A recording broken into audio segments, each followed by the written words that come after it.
श्री गुरुदेव सुप्रभात सर्वांना. धारा काढून झाल्यात बघा आणि आम्ही घराकडे आलो गोट्यावरून आणि इकडे शेवग्याची शेंग शिजायला टाकली. आज म्हटलं चला चुलीवरच स्वयंपाक बनवावा.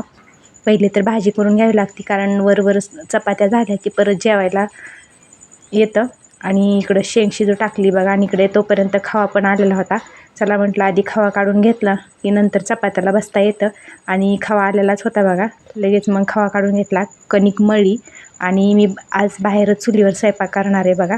आता कधी पहिल्यांदा स्वयंपाक करताना चुलीवर करताना स्पेशली 2 सूर्यनारायणासाठी एक छोटासा नैवेद्य आणि एक छोटासा आपल्या अग्निदेवतेसाठी आणि एक गाईसाठी घास पहिल्यांदा दररोज करावाच लागतो.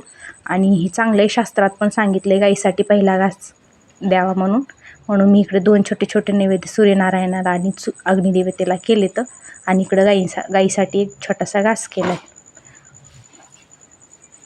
आणि आज दुपार झाली होती, दुपार उन्हाचंच आम्ही घास आणायला घातलं बघा कारण ह्यांना पण जायचं होतं ट्रॅक्टर आणाय, बारशीला नीट करायला टाकलेला होता. मग म्हटले चल घास तोडून दे, मी पटपट आणून टाकतो. मग काय तोडून दिला उन्हाचाच घास. आणि आज संध्याकाळचा बेत होता बघा आमचा. चिकन आणलं होतं आणि ह्यांचं अशी फरमाईश होती की आज चिकन चुलीवरचंच बनव. चुलीवरच्या चिकनला भारी चव येते आणि त्यात कुकरमध्ये शिजवलेलं एवढं काही विशेष लागत नाही बघा. म्हणून आज पातेल्यातच बनवलं होतं. आणि इकडं रस्सा पण बनवून घेतला होता आणि इकडं मसाल्यातलं मटण पण बनवलं होतं आणि थोडंसं फिकं ठेवलं होतं, म्हणजे मिठातलं ठेवलं होतं. आणि माझ्यासाठी आणि आप्पांसाठी बेसन ठेवलं होतं. चला इथेच थांबते आज. श्री गुरुदेव.